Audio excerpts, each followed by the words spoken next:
트럼프가 이번 재선이잖아. 그럼 이제 하고 싶은 걸 다 할 거란 말이야. 큰일 났다. 한국은 큰일 났다. 한국뿐만 아니라 전 세계가 내가 볼 때는 이를 악물고 이제 대비를 해야 될 것 같은데, 그리고 심지어 이번에는 1기 때랑 다르게 공화당의 친트럼프파가 다 장악을 했어. 그래서 1기 때보다 훨씬 더 강력하게 의회를 잡고 있으니까 정책을 펼치기 더 수월할 거야.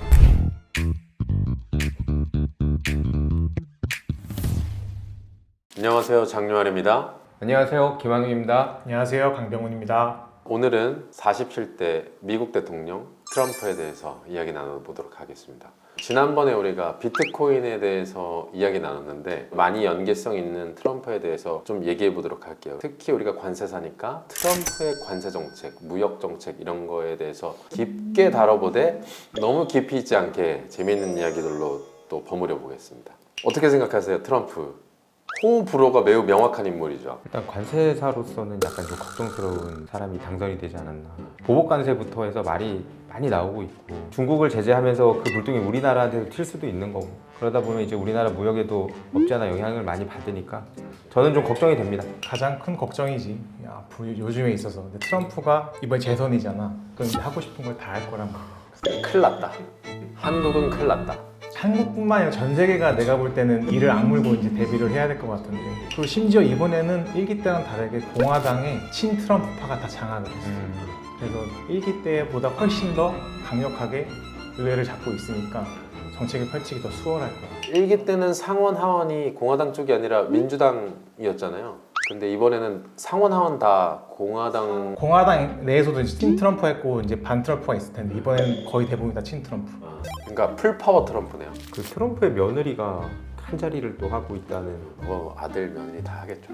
코드 인사 뭐 어쩔 수 없습니다. 관세사적으로 봤을 때 트럼프에 대한 평가나 어떤 세계 정세를 걱정할 수 있는데, 개인적인 인물에 대한 그런 느낌이 어때요? 트럼프라는 인물에 대한. 남자답다. 남자다워? 사업가. 남자답고 사업가. 나는 좀 찌질하다? 찌질하다? 남자답다라고 그랬는데 남자가 한 입 갖고 두 말 하면 안 되잖아. 근데 트럼프는 한 입 갖고 두 말을 너무 잘해. 낭만이 있다. 한 입 갖고 두 말하는 걸로 뭐라 하면 낭만이 아직 있다. 한 입 갖고 두 말을, 그러니까 어떤 이유, 정당한 이유가 있어서 한 입 갖고 두 말을 하면 되는데, 트럼프는 떼쓰는 것 같아, 얘기가. 나 이거 갖고 싶어, 해줘, 약간 이런 식으로 막 한 입 갖고 두 말을 해버리니까 한 나라의 대통령 수장이라는 사람이 손바닥 뒤집듯이 자기 의견을 바뀌어버리면 안 되잖아. 개인적으로는 뭐 좋아할 만한 인물은 아니야. 남자답지 못하다. 나는 개인적으로 트럼프가 정말 미친 사람이라고 생각해. 그게 이제 좋은 의미와 나쁜 의미가 있는데, 좋은 의미만 말하면은 어떻게 이렇게 포기하지 않지? 그리고 감옥까지 갔었잖아요. 머그샷이라고 하잖아. 머그샷 찍은 걸로 NFT로 해서 또 팔았잖아. 꼰대 아저씨인데 모든 마케팅 기법을 본능적으로 아는 것 같아.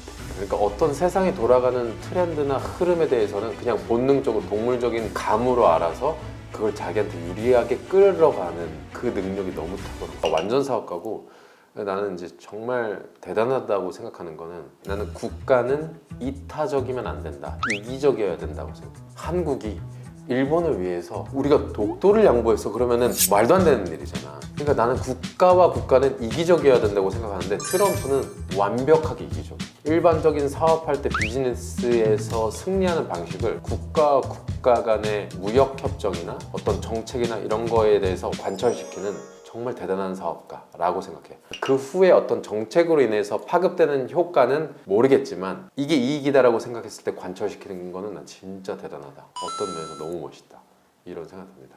보고 계시는 구독자 여러분의 상반된 평가가 있겠지만, 트럼프가 되면서 요새 책들이 많이 나와요. 트럼프 2.0 시대의 전 세계적인 국제 정세에 대해서 이야기해 주세요. 트럼프 2.0 하면 가장 먼저 떠오르는 단어가 뭐야? 샀어 안 샀어? 샀는데 비트코인은 안 사고 다른 거. 비트코인 안 사고 다른 거 샀어? 더 크게 가겠습니다. 아, 더 크게? 아, 늦게 시작했으니까 더 크게 가겠다. 비트코인 뭐 우리 보복 관세. 관세사의 그치. 입장에서 봤을 때 그게 가장 먼저 보이지. 보호무역주의잖아. 보호무역주의의 수단으로 관세를 쓰는 거고, 그걸 쓰는 이유가 뭘까? 미국의 이익, 정말 크게 미국의 이익인데, 관세가 재정 수입의 원천이기도 하지만 우리나라 산업을 보호하기 위해서 관세 장벽을 세운다고 하잖아. 미국의 제조업이 사실 한물 같잖아요. 그러니까 예를 들어서 어떤 물품이 중국이나 더 싼 곳에서, 베트남 같은 곳에서 제조해서 들어온다. 그러면 미국의 포드 자동차나 테슬라는 그래도 그 브랜드 때문에 경쟁력이 있지만 기존 전통적인 자동차 그 기업들은 가격 경쟁력이 너무 약하잖아. 그러니까 그거를 어떤 면에서 보호하는 거죠. 결국에는 제조업을 보호하기 위한 거죠. 그럼 미국의 제조업이 왜 이렇게 약해졌을까? 그게 1980년대부터 시작이 돼. 레이건 대통령 때부터. 경제가 어려워졌는데 미국이 그때 레이건 대통령이 제조업보다는 우리는 뭔가 금융업으로 일어서겠다 해서 금융업을 밀어주기 시작을 한 거야. 그러면서 2000년대에 중국이 WTO를 가입했고 그 다음에 2008년도에 뭐가 있었어? 리먼 브라더스.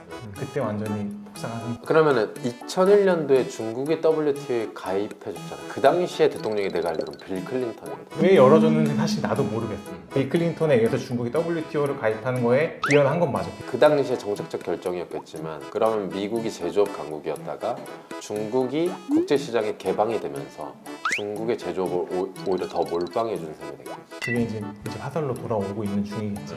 그래서 이제 관세 정책으로 다시 제조업을 미국으로 들어오겠다. 그게 제조업 리쇼어링이라고 그러는데 미국에서 다시 나갔던 제조업들을 다시 미국으로 갖고 오겠다라고 하는 게 트럼프의 이제 부흥식 정책인 거지. 여기서 한 가지 이론적으로 대학교 다닐 때 경제학이나 이런 거 배웠었잖아.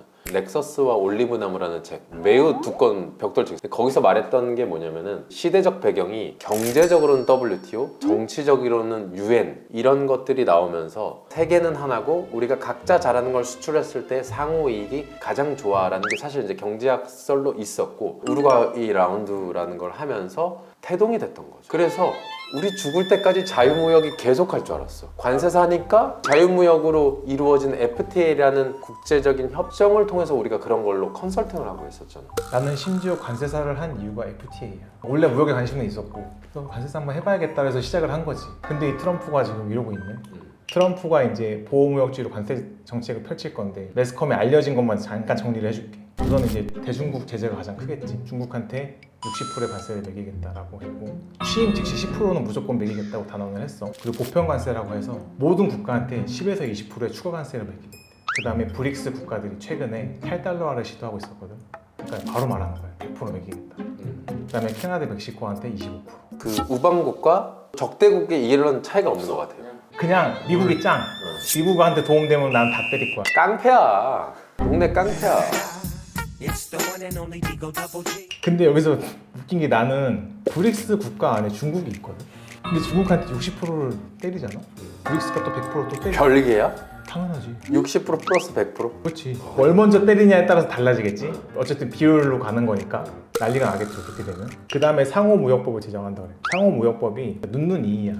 미국 관세랑 비교를 해서 우리보다 낮아? 높아? 이걸 따진 다음에 그만큼의 관세를 부과하겠다. 근데 웃긴 게 이게 그 대상 자체가 FTA 체결국도 있어. 일본 FTA 체결국이야. 그러니까 FTA 나는 그런 거 모르겠고 상호무역법 때문에 너가 우리보다 관세가 낮아 그럼 난 그만큼 또 부과를 할 거야. 이런 기조인 거지. 기사에 그게 있었어.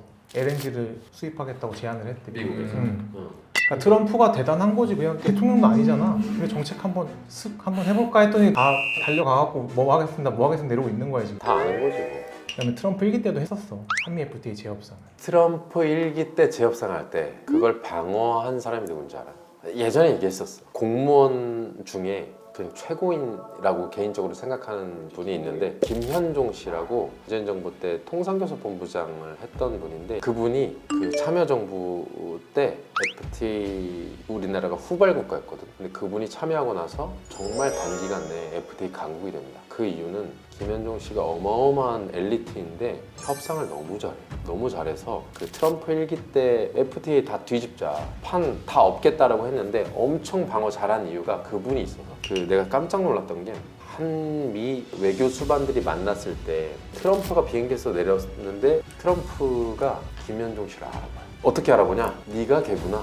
너가 미국을 그렇게 괴롭힌다며 결과적으로 FTA 협상에 있어서 너가 한국의 이익을 대변해서 이 모든 협상에서 너가 정말 잘한다며 그 의미였던 거야. 개인적으로 훨씬 그 이전부터 김현종 씨를 알고 있었다 보니까 문재인 정권 통상교섭본부장을 또 했거든요. 사실 그 레벨보다 더 높아야 되는데 외교부 장관 했어야 되는 거야. 1기 때 협상을 보면은 뭘 다 막았어. 막고서는 준 게 뭐냐면 픽업 트럭이지. 픽업 트럭. 우리나라가 그때는 뭐 잘 만들지도 못했고 미국이 최고야 픽업 트럭은. 근데 그거에 대한 관세를 그 2041년까지 유예하겠다. 그거 던져주고 우리나라는 철강에 대한 쿼터제도 받았고 그러면서 다 막은 거지 잘.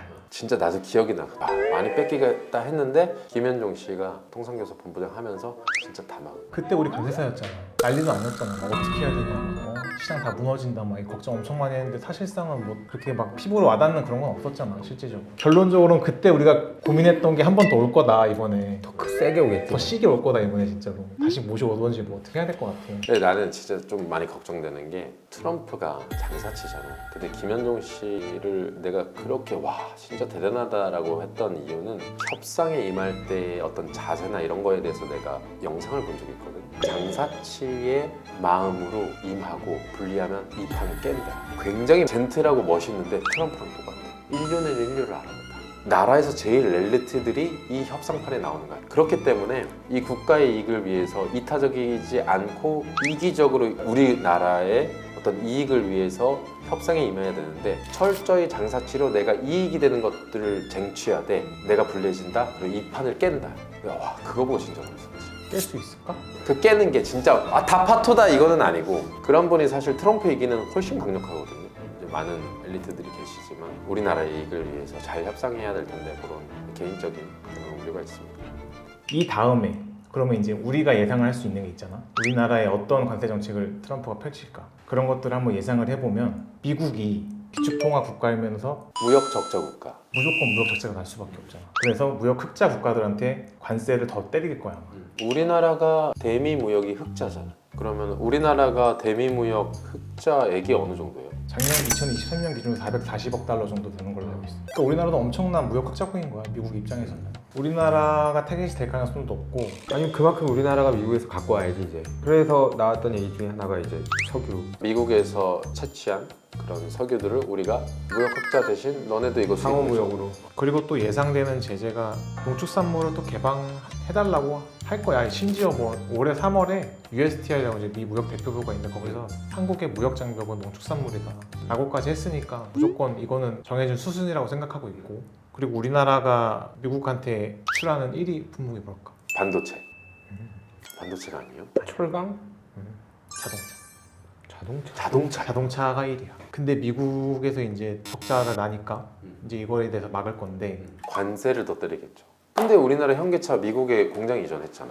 그러면 한국에서 생산한 것도 걸로 수출을 해요? 거기서 생산한 거 거기서도 타겠고. 예를 들어서 미국에서 생산기지 두고서 생산한 거는 거기서 또 뭐 멕시코나 캐나다로 수출할 때. 그래서 그 근거로 아마 무역 확장법 232조라고 어려워요. 무역 확장법 232조랑 무역법 301조가 있는데 그러니까 쉽게 말해서 미국한테 안 좋아. 안 좋으면 나 그냥 관세 때릴래 약간 이런 법인 거예요. 그걸 빌미로 추가적인 관세를 붙이지 않을까 또는 뭐 한미 FTA를 또 다 뜯어고치지 않을까 그런 생각을 하고 있습니다.